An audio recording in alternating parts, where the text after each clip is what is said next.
roads, and we have state roads. The federal government has privatized electricity generation and distribution, yet things have not really improved as much as we would like because of discontinuities in the system. But I see this privatization as an opportunity Southeasterners can seize to improve the situation in the region. One of our foremost citizens, Professor Barton Naji, has already shown what one man's ingenuity and drive can do. He may not have got it all right, but he has shown how we can try to solve some of our problems in the power sector. Now that the world is moving to renewables because of climate change, we also have the opportunity to move to off-grid solar solutions for our rural areas, while still looking to see how we use our gas for urban and industrial purposes.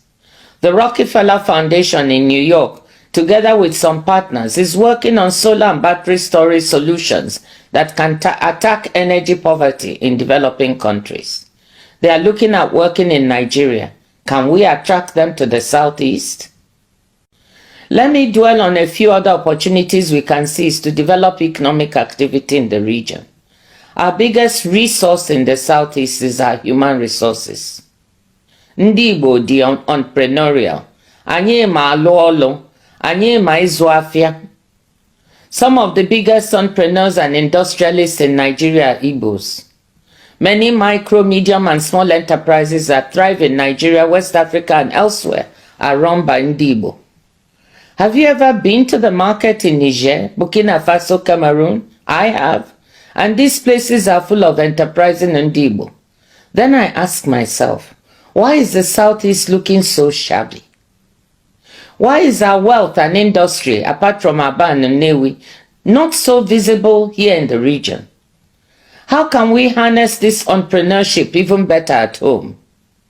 Beyond Innocent, our wonderful brother, and a few others, can we get the several billionaires we have to invest more in the Southeast so that we can create decent jobs for our young people right here? Can we get beyond our individual beautiful mansions in our villages to make our Ndị Igbo lovable and livable? How can we have an apprenticeship model that a scholar recently described as, quote, the largest business incubator platform in the world, with apprentices emerging with skills, experience, and also startup capital, close quote, and still see our young people desperate on the streets of Onitsha, Lagos, and every small and large city in between? I want to suggest right away that we convene a Southeast Investment Forum, not for people from outside the region or abroad, but for our own Igbo business people. In this forum, we should examine what is blocking greater investment in the Southeast region and what we can do to lift these blockages. Only after this should we do a Southeast Investment Forum where we can attract outside foreign investors. Let me use this occasion to also let you know that yes, there are investors that can be attracted. This is a very important moment in the world where investors abroad are seeking to diversify their supply chains due to the vulnerabilities they've seen as a result of the pandemic and the war in Ukraine and the ravages of climate change. Certain supply chains are being considered. Pharmaceuticals, for example, fertilizer, labor-intensive industries, and yes, technology. The question for us in the Southeast is, can we attract any of this supply chain diversification? Technology is where the world is moving to. Artificial intelligence is what the world is talking about now, and it is exploding. We already have so many of our young Southeasterners involved, from fintech to electric motorcycles. From where I sit at the WTO, we can see that technology and digital are critical. The fastest growing segment of trade is digital trade, especially digitally driven services trade. When I talk about digitally driven services trade, this means anything from streaming music and movie services to delivering accounting and backup medical services. Digitally delivered services trade is growing at 8% per annum compared to 5.6% for goods trade. We have the human resources, the trained professionals to benefit from digitally delivered services trade. We also have the creative industries, film and music, centered in Onitsha and elsewhere, that can become part of this trade. What we need is to build a digital backbone in the state, either through cable or satellite, to provide the appropriate digital infrastructure. This kind of investment is better done at scale. So I hope, Excellencies, that you can get together to figure out who to approach and how the supportive policies can be implemented to attract this kind of digital infrastructure investment. Digital trade for micro, medium and small enterprises, online education, health and accounting services can provide good jobs and incomes for our young people. Enugu is already becoming something of a hub for tech and digital in the region. I wonder whether we can build on this to develop our own Enugu Valley, as I know other Nigerian states are working on their version of Silicon Valley, California. Regarding pharmaceutical supply chains, the Federal Minister of Health, Dr. Mohammed Pate, is working on this to attract this supply chain to Nigeria. I suggest that as a region you approach him to see if you can work together to attract vaccines, therapeutics or diagnostics manufacturing facilities here to the southeast. Aba is already a manufacturing hub along with Nnewi. What goes on in Ariaria industrial market, despite the infrastructure and other challenges, never ceases to amaze me. They can label what they produce made in Italy, made in Korea, made in Japan, but the truth is, it's made in Aba. I know Governor Abia has his sights set on trying to improve what is happening and improve the environment for those working in Aba. Again, can we all work together to build up and build out both Aba and Nnewi as industrial hubs? But let me say there is no reason why factories can not also be located in Owerri and Abakaliki. Let me touch on another important resource we have that we can make better use of. That is the large Igbo diaspora. I was surprised when I took an informal poll of a gathering of people in my village, Umudisi Ngumuahia, to see how many families had at least one member in the diaspora. Surprised to find that almost everybody put up their hands.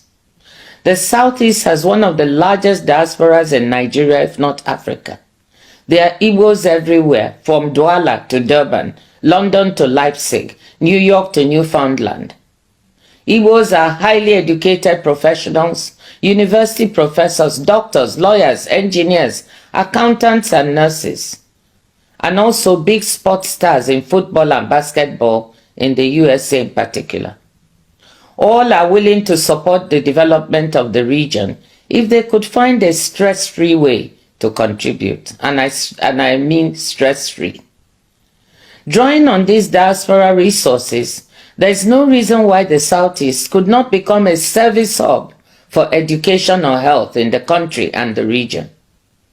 Let our professors help develop high-quality schools, and universities, building on education investments already happening in the region to attract people beyond the Southeast. And let our diaspora doctors build up specialist hospitals that can draw people from other parts of Nigeria, West and Central Africa and beyond. I happen to know that many of these diaspora doctors would like to help. My husband is one of them. It may sound far-fetched, but I'm convinced we can make the Southeast a services hub for education and health services.